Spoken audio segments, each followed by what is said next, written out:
We're going to move on Okay. and talk about business trends here in Wild Business Nebraska with Bruce Arendt, Lynn Hinderrocker. We're going to address a tough issue, and this is going to appeal particularly to senior executives and larger companies. Okay. All right, this will fit. And so here, I'm going to set the scene. Okay. All right? You and I are the two co-CEOs of a largest company in eastern Nebraska. Okay. All right? And it's been rough the last 6 months. Cash flow, employees are gone. They're not producing much. Productivity is low. And they're all remote learning. They're horsing around in their pajamas. Who knows what they're doing? And we're paying them a salary. So what's going on? Well, anyway, so the investors have shown up, right? Maybe a couple bankers, board of directors. Okay. All the big shots The big guns are in the room. Yep. Closed door meeting. Oh. And they say, Bruce and Lynn, we like you guys, but it's been a very, very rough period recently, right? Profits are way below. And we're taking our own personal cash and throwing it into the pot just to get the bankers paid, and so on. And so this can't continue. Now, we are smart enough in business to know that this is a period of great fertility and potentiality as well as hardship and fear.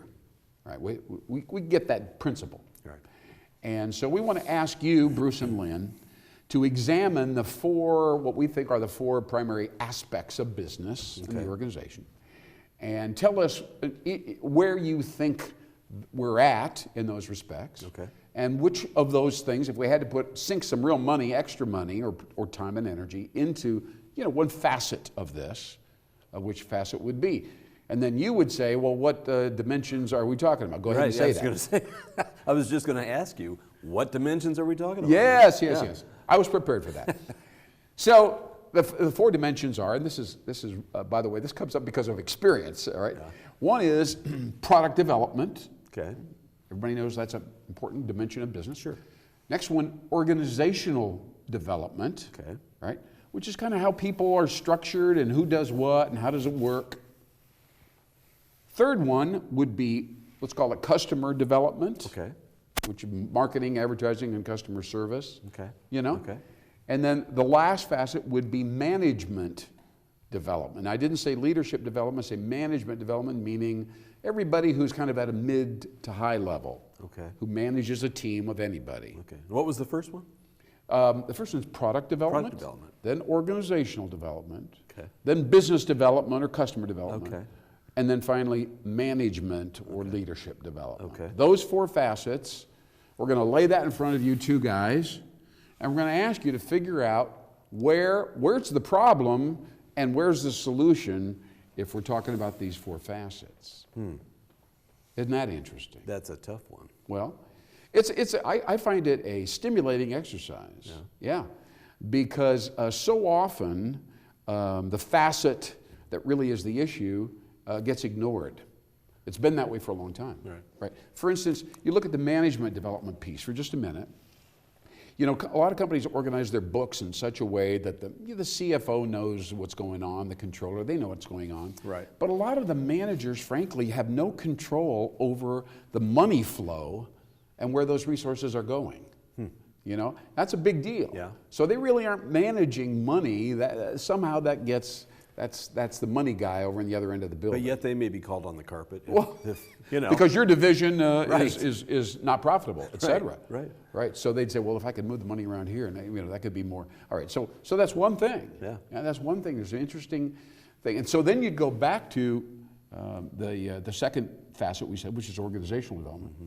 Well, maybe that's the answer. Maybe we don't have the right people managing the right functions. Well, and I was also thinking in that regard, with COVID, yes, and the way people have been working remotely, and your whole organizational structure might be really affected by all of that. Up for grabs.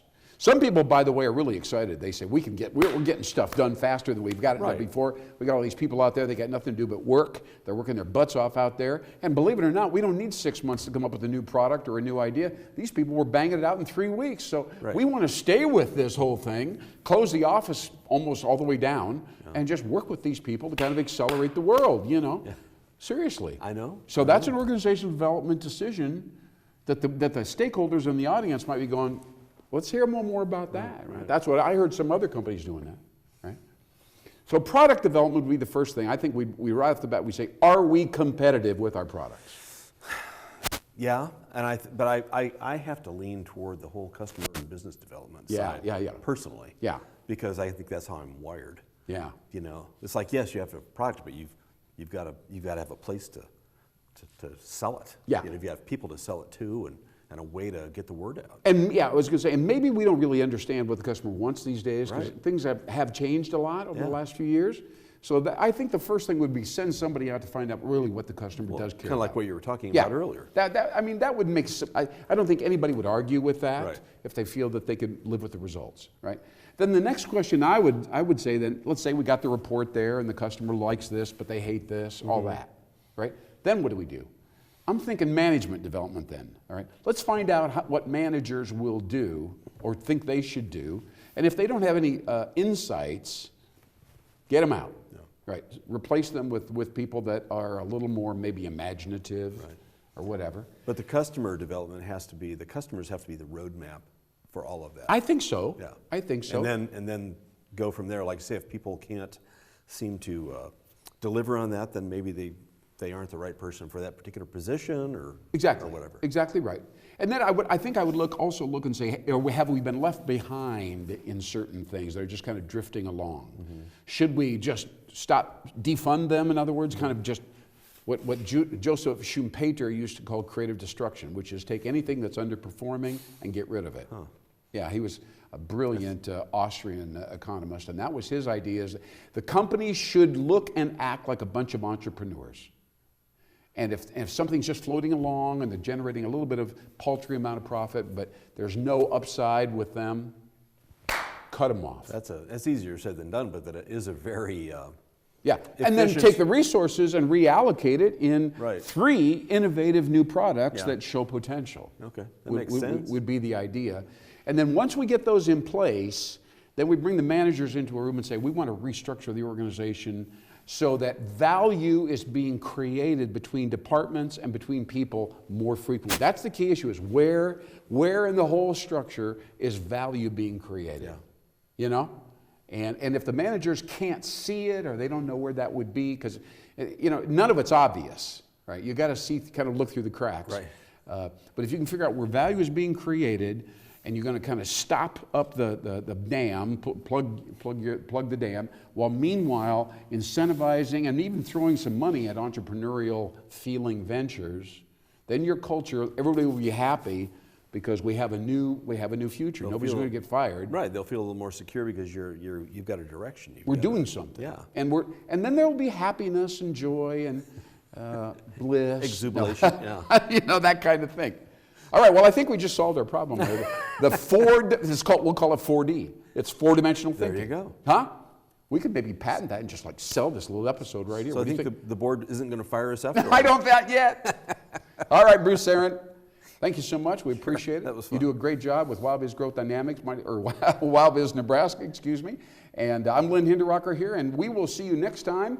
Don't miss us, because we are doing cutting-edge work here. We're thinking about the next big trend. You're interested in innovation and transformation. We're all over that subject right here. Are we not? We are. All right. I'm Lynn Hinderrocker. We'll see you next time. Don't miss us. Bye-bye.